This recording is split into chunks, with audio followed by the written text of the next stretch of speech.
गुरुत्वाकर्षण भाग 2। गुरुत्वाकर्षण का सार्वत्रिक नियम। पिछले वीडियो में हमने गुरुत्वाकर्षण बल और अभिकेंद्र बल के बारे में जाना। इस वीडियो में हम गुरुत्वाकर्षण का सार्वत्रिक नियम यानी यूनिवर्सल लॉ ऑफ ग्रेविटेशन के बारे में जानेंगे। पहले हमने देखा कि आइजैक न्यूटन ने कैसे गुरुत्वाकर्षण के नियम की खोज की। अब चलो हम उनके बारे में थोड़ा और जानते हैं। सर आइजैक न्यूटन का जन्म इंग्लैंड में ग्रैंथम के पास वुल्सथोर्प में हुआ था।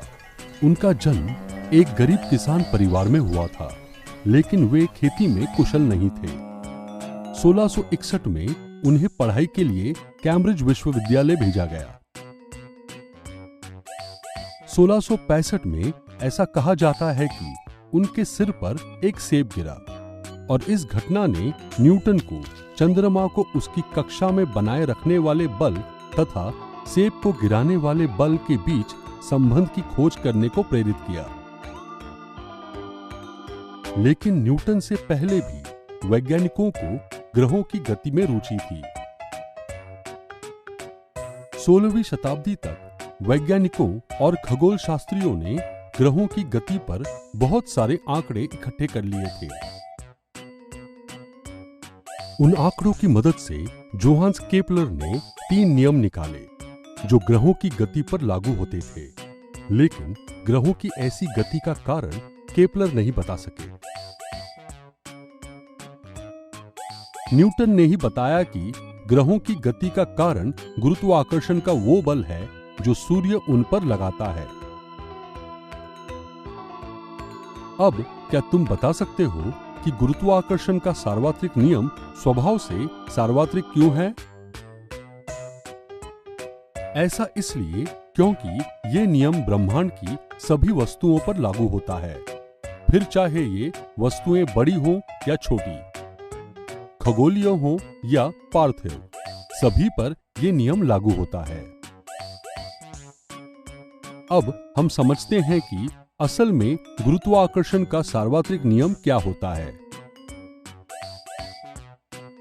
गुरुत्वाकर्षण का सार्वत्रिक नियम दर्शाता है कि दो वस्तुओं के बीच लगने वाला आकर्षण बल उनके द्रव्यमानों के गुणनफल के समानुपाती होता है तथा उनके बीच की दूरी के वर्ग के व्युत्क्रमानुपाती होता है। वो बल उन वस्तुओं के केंद्रों को मिलाने वाली रेखा में उत्पन्न होता है। गणितानुसार इसे लिखा जाता है F बराबर कैपिटल G गुणा कैपिटल M गुणा स्मॉल m बटा d स्क्वायर। अब देखते हैं कि हम गुरुत्वाकर्षण के सार्वत्रिक नियम का गणितीय रूप कैसे निकाल सकते हैं।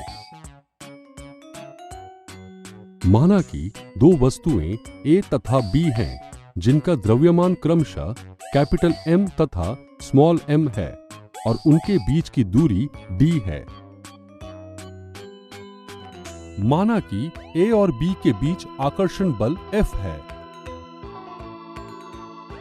गुरुत्वाकर्षण के सार्वत्रिक नियम के अनुसार वस्तुओं के बीच लगने वाला बल उनके द्रव्यमानों के गुणनफल के समानुपाती होता है। इसलिए गणित में इसे लिख सकते हैं F समानुपाती कैपिटल M गुना स्मॉल m। अब बल उनके बीच की दूरी के वर्ग के व्युत्क्रमानुपाती होता है, अर्थात F समानुपाती 1 बटा d स्क्वायर। दोनों समीकरणों से हमें प्राप्त होता है F समानुपाती कैपिटल M गुना स्मॉल m बटा d स्क्वायर या F बराबर कैपिटल G गुना कैपिटल M गुना स्मॉल m बटा d स्क्वायर, जहां G आनुपातिकता स्थिरांक या सार्वत्रिक गुरुत्वीय स्थिरांक है। तो यहां हम गुरुत्वाकर्षण के सार्वत्रिक नियम का विवरण इस प्रकार करते हैं। F बराबर कैपिटल G गुना कैपिटल M गुना स्मॉल m बटा d स्क्वायर। अब हम सार्वत्रिक गुरुत्वीय स्थिरांक कैपिटल G के लिए गणितीय सूत्र देखते हैं। इस समीकरण से हम लिख सकते हैं F गुना d स्क्वायर बराबर कैपिटल G गुना कैपिटल M गुना स्मॉल m, या कैपिटल G बराबर F गुना d स्क्वायर बटा कैपिटल M गुना स्मॉल m। क्या पिछले समीकरण से तुम कैपिटल G का SI मात्रक निकाल सकते हो? हम इस समीकरण में द्रव्यमान, बल तथा दूरी के स्थान पर इनके मात्रक रखकर कैपिटल G का SI मात्रक निकाल सकते हैं। कैपिटल G का SI मात्रक न्यूटन मीटर स्क्वायर पर किलोग्राम स्क्वायर होता है। सार्वत्रिक गुरुत्वीय स्थिरांक G का मान हेनरी कैवेंडिश ने निकाला था। इसके लिए उन्होंने एक सुग्राही तुला का उपयोग किया। G का मान्य मान बराबर 6.673 गुना 10 की घात माइनस 11 न्यूटन मीटर स्क्वायर पर किलोग्राम स्क्वायर। गुरुत्वाकर्षण का सार्वत्रिक नियम जानने के बाद क्या तुम अपने और अपने पास बैठे दोस्त के बीच लगने वाला बल ज्ञात कर सकते हो? माना कि तुम दोनों में प्रत्येक का द्रव्यमान 50 किलोग्राम है और तुम्हारे बीच की दूरी 1 मीटर है। अब तुम गणना के लिए वीडियो को रोक सकते हो।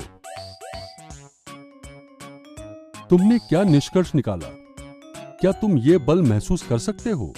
अगर नहीं तो क्यों? न्यूटन का गुरुत्वाकर्षण का सार्वत्रिक नियम पृथ्वी की कुछ खास घटनाओं का वर्णन करता है। ये हमें पृथ्वी से बांधे रखने वाले बल की उपस्थिति सिद्ध करता है। ये सिद्ध करता है कि चंद्रमा का पृथ्वी के चारों ओर गतिशील रहना कैसे संभव है, और ये भी कि ग्रहों का सूर्य के चारों ओर परिक्रमा करना कैसे संभव है। इसने ज्वार भाटा की घटना को भी समझाया, जो सूर्य और चंद्रमा के गुरुत्वीय खिंचाव के कारण उत्पन्न होता है। तो ये भौतिक विज्ञान की एक सीख है जिसे मछुआरों को याद रखना चाहिए। इस वीडियो में हमने गुरुत्वाकर्षण के सार्वत्रिक नियम यानी यूनिवर्सल लॉ ऑफ ग्रेविटेशन के बारे में जाना। अगले वीडियो में हम मुक्त पतन के बारे में जानेंगे।